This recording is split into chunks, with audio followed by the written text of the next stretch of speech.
This is a true story of abuse, corruption, and a mother's unrelenting fight for justice in a small American town. Let's get started. Picture Willow Creek, a sleepy little town in America's heartland. White picket fences, friendly waves, and a tight-knit, mostly white community. At the center of it all is Principal Harold Johnson, a big, jovial white man who's the town's golden boy. He's always donating to charity, coaching Little League, flashing that warm smile. But behind closed doors, he's a predator, preying on the town's black schoolgirls with a sickening sense of entitlement. It's a Tuesday afternoon, and 13-year-old Sarah Thompson, a bright black girl with a shy smile, gets called to the principal's office.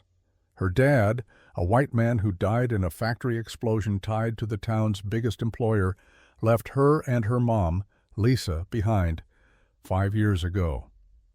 Sarah walks in, her sneakers squeaking on the polished floor. Principal Johnson shuts the door with a soft click.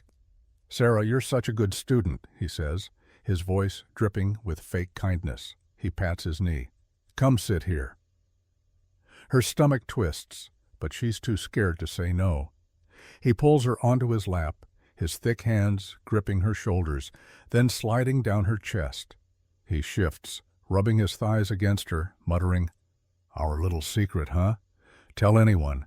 And that survivor's pension your mom gets from your dad's death, gone." Sarah's eyes burn with tears, but she nods. Trapped. That night, Sarah's curled up on the couch, sobbing. Her mom, Lisa, a black woman who's lived in this mostly white town since marrying Sarah's dad a decade ago, notices. Lisa's got her own demons. She drinks too much, gambles away what little they have. But her daughter's her world. "Baby, what's wrong?" she asks, kneeling beside her. Sarah chokes out the truth. Lisa's face goes from soft to steel in a heartbeat. "That monster touched you?" she whispers, rage boiling. She pulls Sarah into a fierce hug. "I don't care what it takes. He's going down." Next morning, they storm into Sheriff Daniels' office. He's a slick 40-year-old white guy who rides the principal's coattails, pocketing dirty money on the side. Lisa lays it all out, her voice shaking with fury. The sheriff leans back, smirking. "Lisa, you're talking about Harold Johnson here, a pillar of this town. And you, a drunk, a gambler, your word against his? Kid, you sure you didn't dream this up?" Sarah's eyes drop, humiliated. Lisa slams the desk. "My daughter's not a liar," but the sheriff just shrugs. "No evidence, no case. Good luck." Word spreads like wildfire. The sheriff's out there whispering to neighbors. Lisa's a mess, booze, debt. Sarah's just a kid with a wild imagination. Against Principal Johnson? Come on.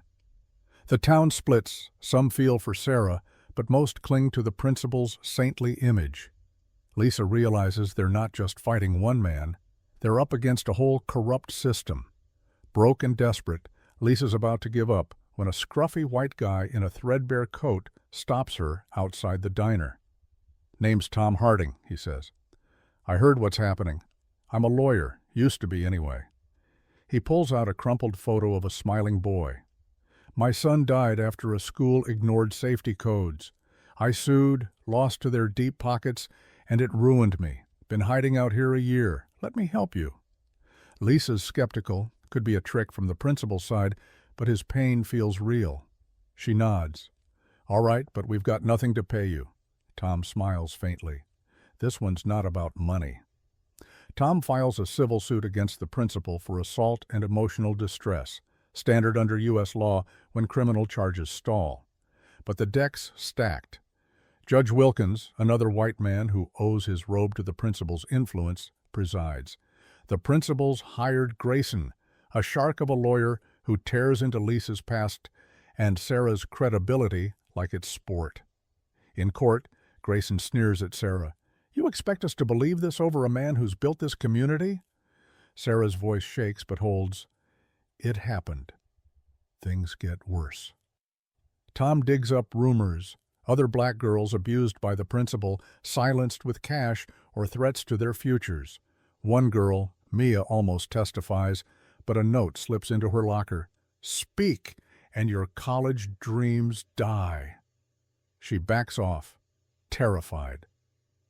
Lisa and Sarah sit at home, hope fading. Mom, no one believes us, Sarah whispers. Lisa grips her hand. We're not done yet. Then, a breakthrough. Mia pulls Sarah aside at school, voice low. I've been in his office 3 times. There's a little camera right above the couch where he... You know. Sarah runs to Tom. His eyes spark. If we can get that footage, we've got him.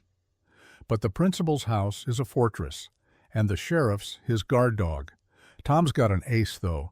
He's tailed the sheriff to a dive bar in the next town, snapping pics of him snorting coke off a table. Tom corners the sheriff outside the station. Steal Johnson's laptop this weekend during the town fair. He'll be busy playing hero. Or these pics hit every inbox in Willow Creek. The sheriff's face pales. You're crazy. Tom steps closer. Do it! Saturday night, the sheriff slips into the principal's empty house, grabs the laptop, and hands it off to a hooded figure in the shadows. Jake, a 20-year-old tech genius. 5 years ago, Sarah's dad died saving Jake from that factory blast. Now he's repaying the debt. Jake cracks the laptop in minutes, finds a folder labeled Records, dozens of videos, the principal's smug face abusing girl after girl, including Sarah. Jake sets a timer. The files will auto-upload to Twitter right as court reconvenes. The sheriff sneaks the laptop back, sweating bullets. Monday, the principal struts into court, cocky as ever. The sheriff's twitchy, avoiding eye contact. Lisa and Sarah clutch each other's hands. Tom stands. Your Honor, we have new evidence. He hooks up a laptop, hits play. The room erupts, gasps, cries, as the principal's crimes fill the screen. Johnson's jaw drops, his lawyer flails. Objection! Chain of custody!